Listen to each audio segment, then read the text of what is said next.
เบิ่งได้แม่โคก็แซ่บอยู่พอดีวันนั้นเอ็ดมากเลยแม่บ้านเรา ซ้อมพักซ้อมยาเนาะได้พี่เลือมาให้เอ็ดพอดีเอ็ดแซ่บ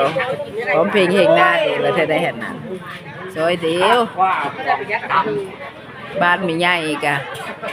ลมไม้ลมมือเด้ถ้าได้เป็นงานบุญงานกุศลกะเมื่อวานนี้ก็พากจากงานป้าน้องหลานมาจากกรุงเทพกรุงไทยเทศทางไกลไทยทางอื่นก็มาเลยพี่น้อง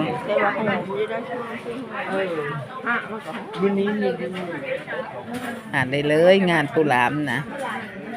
ได้พี่น้องเพิ่นกว้างเพิ่นขวางเนาะเพิ่นเป็นคนกว้างเพิ่นขวางที่ว่าแล้วเป็นใหญ่สนอสมเป็นอันนั้นคือว่าได้ในทองคำคือว่าแล้วเนาะไอโคกระซอยเอ็ดนั้นเอ็ดนี่กำลังซ้อมพักนะซื้อมาเปิดมาเลยกันแซ่บมันไม่บ้านกินแหละเริ่มมีแซ่บๆก็เพราะบ้านกินได้ทีแล้วเพราะบ้านแม่บ้านก็ได้ทีแล้วเพราะบ้านเนาะแม่บ้านน่ะมีงั้นเด้อจ้า